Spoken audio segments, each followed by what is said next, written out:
Hello and welcome to ICC Men's T20 World Cup 2022 post-match discussion brought to you live on Lankadeepa, Daily Mirror and Tamil Mirror Online, brought to you by HNB. My name is Kalani Kumarasinghe and joining me today is sports editor and veteran cricket journalist Daminda Wijesuriya from Lankadeepa and associate sports editor Shehan Daniel from the Daily Mirror.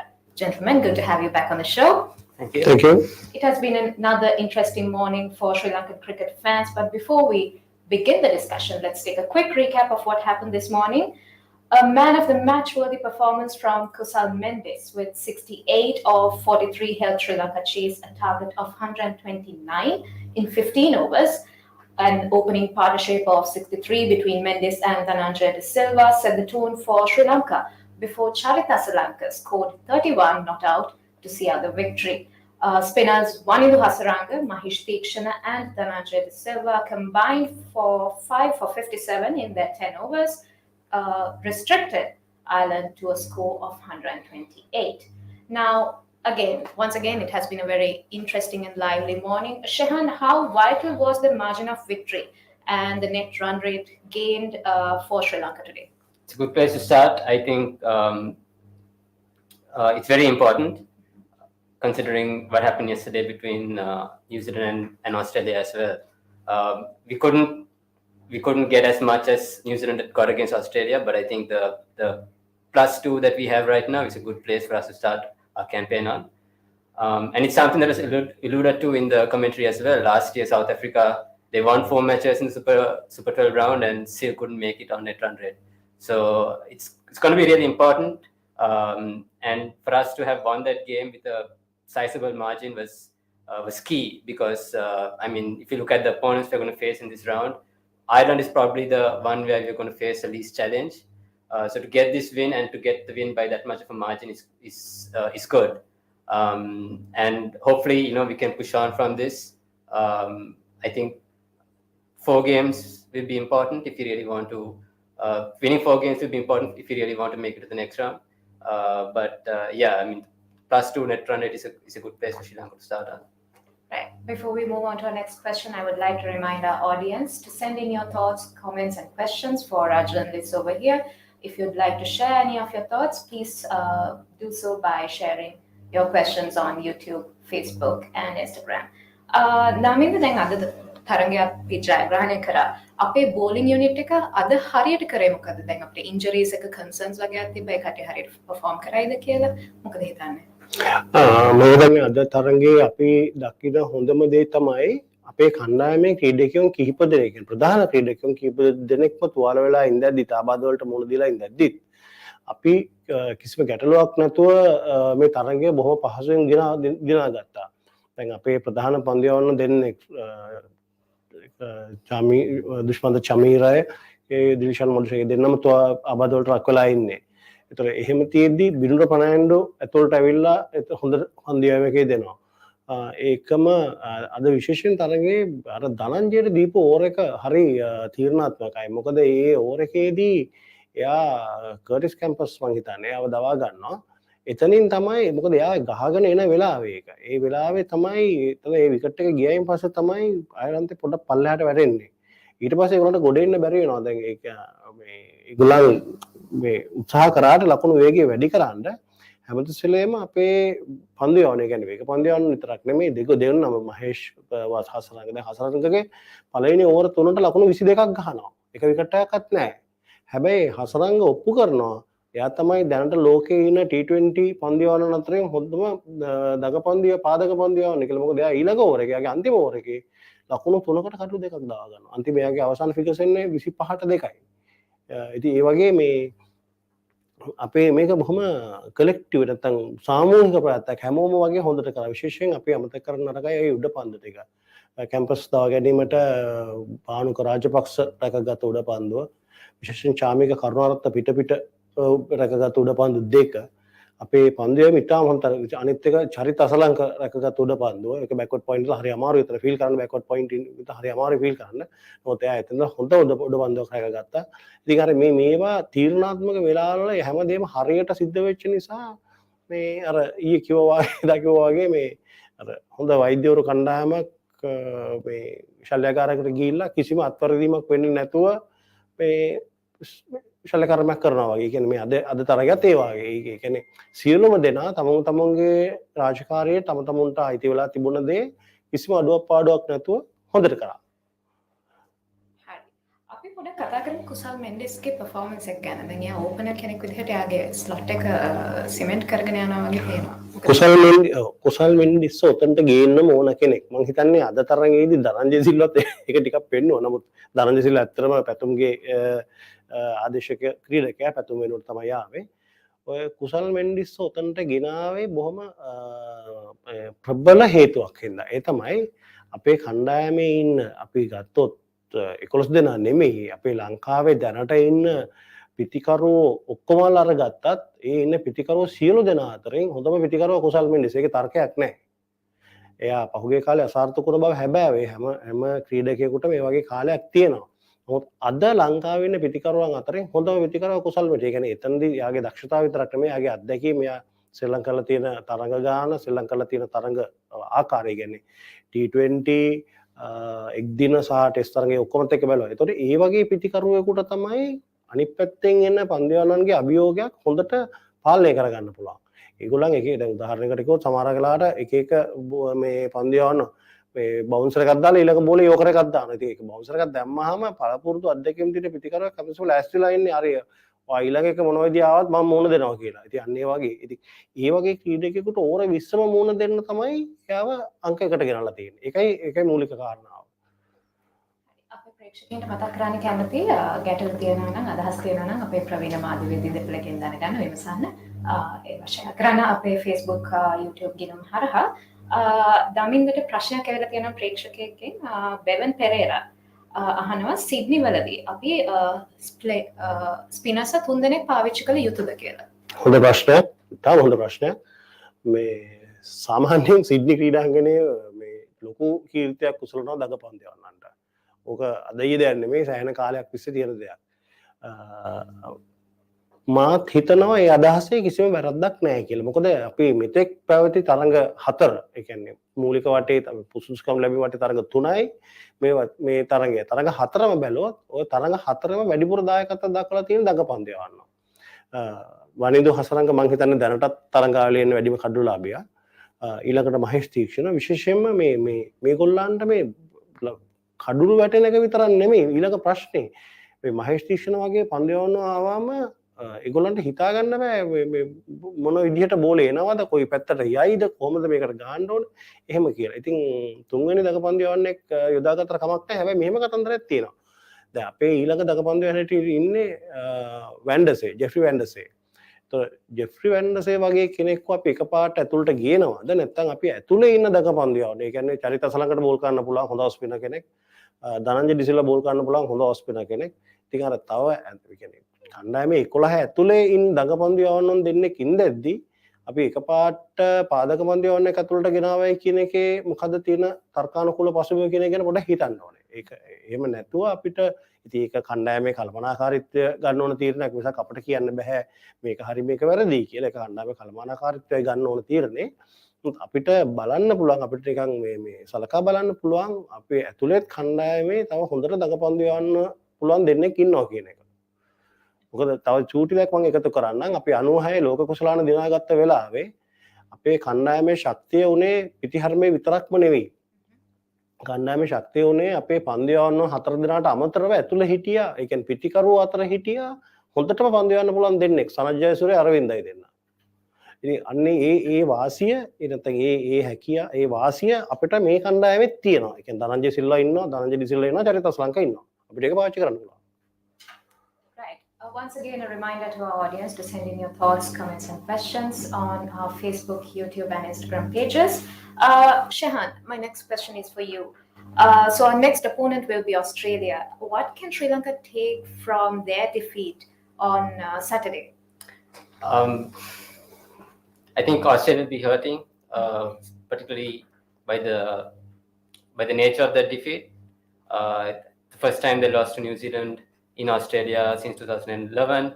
That was, I believe, an 89-run margin of victory also. So they'll be hurting and they'll be looking to kind of like make a strong comeback against Sri Lanka. And I think we really didn't see the real Australian team in that match. I think they were a bit rattled at the beginning of New Zealand innings when New Zealand started scoring quickly in the power play, and nothing seemed to work in those first 3-4 overs. And I think when New Zealand had 60 odd on the board that early, it was always going to be a difficult task to reel them back in and kind of like restrict them to a score that that they could have chased down. But I'm credit to New Zealand bowlers also. You were talking about spinners at Sydney. The two spinners yesterday were brilliant, especially Mitchell Santner took 3 wickets. So I think with Australia, I mean, we can't take anything from that game. We can't think that this is not the same Australia that won the World Cup last year. It's more or less the same squad, with the addition of a couple of players who could be match winners. A lot of talk about Tim David, the middle order batsman, didn't really get going yesterday, but I think on his day he can turn a game around quite easily. So I think we need to be prepared for a team that's world champions. I don't think that really changes just because they lost to New Zealand. But I think we just need to back ourselves. We have a strategy that's working. Today we tried something different. It may not work against Australia. We may not have the early success that we had today against them. But I think with Vanindu and Teeksha, now we are seeing two bowlers who can bowl at the start of the innings and also at the end of the innings. So depending on how the conditions are playing, maybe that's something that we can do in the next match as well. But yeah, I think we need to bring our A game because their hosts they lost badly and they'll be looking to make a strong comeback. All right. Daminda, දැන් ඔස්ට්‍රේලියා මේ තරඟයට එද්දී laser focus එකක් එක්ක කියලා අපිට බලාපොරොත්තු වෙන්න පුළුවන් නිව්සීලන්ඩ් ගේම් එකත් එක්ක ගත්තාම ඔයාට මොනවද තියෙනවද ඒ ගැන අදහසක්? ඔය ලේසර් ෆෝකස් කියන එක මම ඒ තරම්ම කැමති නෑ. මොකද හේතුව ඔකේ දෙපැත්තක් තියෙනවා. දැන් ඔස්ට්‍රේලියාව බොහොම රිදිලා ඉන්නේ මේ වෙලාවේ. -2.2 ගානක ලකුණු වේගයක් එක්ක. ඒතකොට ඒගොල්ලන් බලන්නේ මේ අපේ තරඟයේදී අපිට පුළුවන් තරම් තදින් ගහලා ඒගොල්ලන්ට උපරිම වාසිය අරගන්න. ඒකම අපිත් දැන් ලකුණු 2 ගානක වාසියක් තියෙන නිසා අපිත් ටිකක් පොඩ්ඩක් සැහැල්ලුවෙන් ඉන්නවා. හැබැයි මේ වෙලාවේ මට මතක් වෙනවා 2003 ලෝක කුසලාන තරඟාවලියේ ශ්‍රී ලංකා කෙන්යා තරඟය. මොකද ලංකාව කෙන්යාවට ගියේ කෙන්යාවට තදින් ගහලා මේ බෝනස් පොයින්ට් එක වැඩි කරගෙන මේ රන් රේට් එක වැඩි කරගෙන බෝනස් පොයින්ට්ස් තිබුණේ නැහැ. එතකොට රන් රේට් එක කියන්නේ ලොකු රන් රේට් එකක් තියාගන්න. අන්තිම සිද්ධුනේ මැච් එක පෙරදුනා. ඉතින් ඔස්ට්‍රේලියාවට toy ටික වුණොත් මම පුදුම වෙන්නේ නැහැ. ඒ හින්දා මේ මොකද විශේෂයෙන් අපි තේරුම් ගන්න ඕනේ අපේ මේ ඉන්න කණ්ඩායම හරිම සමබර කණ්ඩායමක්. මේකේ එක්කෙනෙක් යනකොට අනිත් එක්කෙනා මම එදා කිව්වේ දැන් අපි දන්නේ නැහැ කවුද එදා අපි කතා වුණා පැතුම් නිසංක තුවාල වෙලා ආබාධයක ලක් වෙලා ඉන්න හින්දා කාවද එතනට ගියන්නේ කියලා. දැන් එතනට ආවේ ධනංජය. ඒතකොට දැන් ධනංජය දිගට මෙතන ඉන්න උනොත් එහෙම දැන් එයා හොඳටම සෙල්ලම් කරානේ. ඉතින් අන්න ඒ වගේ මේ කණ්ඩායම හුඟක් හොඳ සමබර කණ්ඩායමක්. ඉතින් ඒක නිසා මේ ලොකු chance එකක් තියෙනවා අපිට. හැබැයි ඒකෙන් කියවෙන්නේ අපි කිසිම විදිහකින් මේක සැහැල්ලුවෙන් ගත යුතුයි කියලා. අපි තේරුම් ගන්න ඕනේ අපි සෙල්ලම් කරන්නේ ඔස්ට්‍රේලියාවත් එක්ක සිඩ්නි පිටියේ සෙල්ලම් කරන්නේ. ඒතර ඔස්ට්‍රේලියාව තමයි මේ තරඟාවලියේ සත්කාරකයෝ. ඒගොල්ලන් අපිට දෙන්න පුළුවන් හොඳම මේ අමාරු විකට් එක දෙන්නේ කියලා. අනිත් කොයි තව දෙයක් තියෙනවා සිඩ්නි පිටියේ කතන්දරේ හුඟක් වෙලාවට හිතනවා දඟපන්දු යවන්නට වාසිදායකයි කියලා. නමුත් 2015 ලෝක කුසලාන තරඟාවලියේ අපි ක්වාටර් ෆයිනල් එක පරදින්නේ උතන වේගපන්දු යවන්න හින්දා. දකුණු අප්‍රිකානු වේගපන්දු යටින් තමයි ක්වාටර් ෆයිනල් පරදින්නේ රොදී. ඒ නිසා ඕක අපිට එක අනිත් එක මේක ඕවර් 20 තරඟයක් නිසා මේ අපිට එහෙම කියන්න බෑ. නමුත් එදා දවසේ හොඳට පන්දු යවන කවුරු හෝ වේවා ඒකේ වාසිය අරගනීවි. Once again, a reminder to our audience to send in your thoughts, questions and comments. Share them with us on Facebook, YouTube and Instagram. Then ඊළඟ තරඟයේ conditions කොයි වගේ වෙයි කියලා බලාපොරොත්තු වෙනවද Daminda? මෙහෙමයි ඔය 20 තරඟයක් පැවැත්වන කාලේ පැය 3යිනේ. විනාඩි 80යි විනාඩි 10ක විවේකයක් ඊට පස්සේ ආයි විනාඩි 20ක විවේකයක් ආයි විනාඩි 80යි එහෙම තමයි පැය 3 හැදෙන්නේ. එතකොට උතනදී තරඟයේ කන්ඩිෂන් නැත්තම් තරවට පිට්ටනිය තත්ත්වය වටා පිටා වරම ඒ තරම් ලොකුවට බලපාන්නේ නැහැ. බලපෑමක් නැත්තේ නැහැ. නමුත් ලොකු බලපෑමක් වෙන්නේ නැහැ. නමුත් එතනදී හුඟක්ම බලපාන දේ තමයි කොහොමද අපි තරඟයට අවතීර්ණ වෙන්නේ කියලා. උදාහරණයකට අපි හිතාගෙන යනවා හෝටලෙන් පිටත් වෙලා පිටරට යනකොට හිතනවා හරි අද කාසිවාසී දීලා පන්දුට පාර දෙනවා කියලා වෙලා. කියලා කාසිවාසී පරදිනවා. මොනවද කරන්න වෙලාවට? ඒ වගේ තමයි. ඒ හින්දා එදා දවසේ ඒ තියෙන දවසේ අපි තරඟයට අවතීර්ණ වෙන විදිහ තමයි වඩා වැදගත් වෙන්නේ. ඉතින් අපි ඒ තරම් හිතන්න යන නරකයි මේකේ තත්ත්වයට අපි සීතල වෙයිද මේ ගොඩක් සීතල වෙයිද අද තරඟේ හුඟක් සීතල තත්ත්වයක ගැහැව්වේ. සීතල වේද පින්න තියේද අර මේ ඔක්කොම අතිරේක සාධක. නමුත් අපි දැනගන්න ඕනේ වෘත්තීය මට්ටමේ කණ්ඩායමක් හැටියට මොන විදිහේ තත්ත්වයක් ආවත් අපි ඒ තත්ත්වයට මුහුණ දීලා සැලම් කරන්න. Anything you'd like to add to that, Shehan? I mean, like Daminda said, they're probably going to prepare conditions that favor them. But again, like in a 20-over game, you just need one bowler to click on the day, and you can turn things around in your favor. So I think with Perth, we are used to conditions that are quick. Obviously, this is not the normal Perth stadium that they're playing in. This is a new stadium in Perth. I think, it will be quick, but we have those batters who are capable of batting against fast bowlers. We think of a batsman like Kusal Mendis, who is very good square of the wicket. I think maybe it's a day when he can fire. And again, like if just one of our fast bowlers finds rhythm, Rahul Kumara, Winder Fernandez, one of them finds themselves in the wickets, I think it can be a game that we turn in our favor. So conditions can go both ways, and let's just hope that it doesn't become that much of a factor for our batsmen. ප්‍රේක්ෂකයන්ට මතක් කරන්න කැමති ප්‍රශ්න තියෙනවා නම් අදහස් තියෙනවා නම් අපිත් එක්ක බෙදා හදා ගන්න. ඒවා යොමු කරන්න පුළුවන් අපේ Facebook, YouTube, Instagram ගිණුම් හරහා. දමින්ද මගේ අවසාන ප්‍රශ්නේ. දැන් ඉස්සෙල්ලා කිව්වා අපේ කණ්ඩායම හරිම සමබරයි කියලා. අපි මෙහෙම කණ්ඩායමක් ඇත්තටම ගොඩ කාලෙකින් දැකලා නැහැ.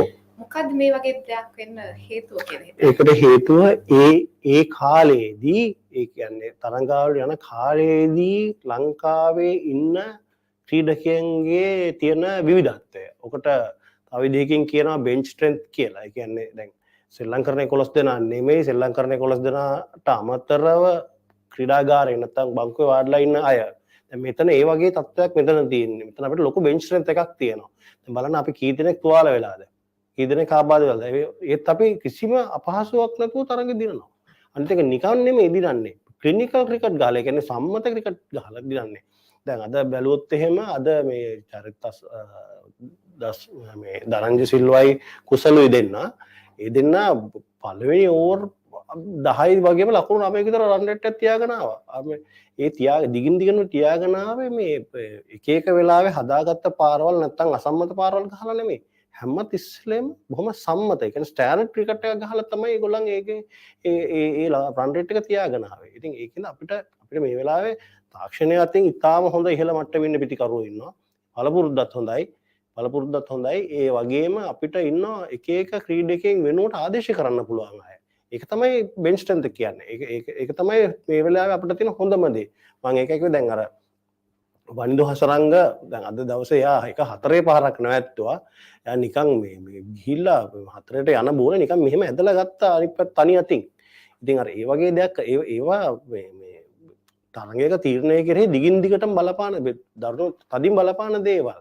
ඉතින් එයා ඒ තරම් හොඳට පාදක පන්දු යවද්දී අපිට හිතන්න වෙනවා නැවත සැරයක් අපි මේ සිඩ්නි පිටියේ ගහන පළියටම අපි මේ වැන්ඩසේව කණ්ඩායමට ගේනවද නැද්ද කියන එක. නමුත් මෙතනදී අපිට තේරෙනවා විකට් එක පොඩ්ඩක් දඟපන්දු යවන්නන්ට වාසිදායකයි කියලා අපිට පුළුවන් කණ්ඩායම ඇතුලේ ඉන්න දෙන්නා පාවිච්චි කරන්න. ඒකම අමතක කරන්න එපා මේ වෙලාවේ ඕස්ට්‍රේලියාවේ ඉන්න වේගපන්දු යවන්න. ලහිරු කුමාර, බින්ඩර් ෆර්නෑන්ඩෝ, හසුන් රාජිත මේ වෙලාවේ ඉන්න වේගපන්දු ඉතාම හොඳ අය. ඒක හොඳ ඒගොල්ලන් ඔප්පු කරලා තියෙනවා. ඒ කියන්නේ ඒගොල්ලන්ට මේ ඉන්ටර්නැෂනල් ඒ කියන්නේ අන්තර්ජාතික තලයේ හොඳින් ක්‍රීඩා කරන්න පුළුවන් කියන එක ඒගොල්ලෝ ඔප්පු කරලා තියෙනවා. ඉතින් එතකොට අපිට මේ ක්‍රීඩක අනිත් එක තමයි ඔය ක්‍රීඩකයෝ මාරු කිරීමේ මෙහෙම දෙයක්ත් තියෙනවා. ක්‍රීඩකයෝ මාරු කරන්න ගියාම සමහරක් වෙලාවට එළියේ ඉන්න ක්‍රීඩකයා උත්සාහ ඇතුළට එන ක්‍රීඩකයා කෙනෙක්ව එළියේ තියලා ඇතුළට එන ක්‍රීඩකයා උත්සාහ කරනවා කොහොම හරි හොඳටම සෙල්ලම් කරලා තමන්ගේ ස්ථානය රඳව ගන්න කණ්ඩායම. ඉතින් ඒක ලොකු වාසියක්. ඉතින් අන්න ඒ වගේ එහෙම දේවලුත් තියෙනවා. ඉතින් මේක ඇත්තට මම කියන බොහොම කාලයකට පස්සේ අපිට හම්බෙච්ච හුඟක් හොඳ සමබර 20 කණ්ඩායමක් මේක. අපිට ලොකු වාසියක් තියෙනවා. ඉතින් මම අනාවැකි කියන්නේ යන්නේ නැහැ. මේ අපිට එහෙම කියන්න බෑ. නමුත් මේ අපිට මේ පවතින තත්ත්වය මොකක් වුණත් ඒ තත්ත්වෙට මුහුණ දීලා සෙල්ලම් කරන්න පුළුවන් කියන එක මට කියත හැකියි. A lot of good things to take from this discussion, and that concludes our ICC T20 Men's World Cup 2022 post-match discussion for today. Stay tuned to Lankadeepa, Daily Mirror and Tamil Online as we bring you the very latest from Australia. Until we meet you with Sri Lanka's next game, have a very good afternoon.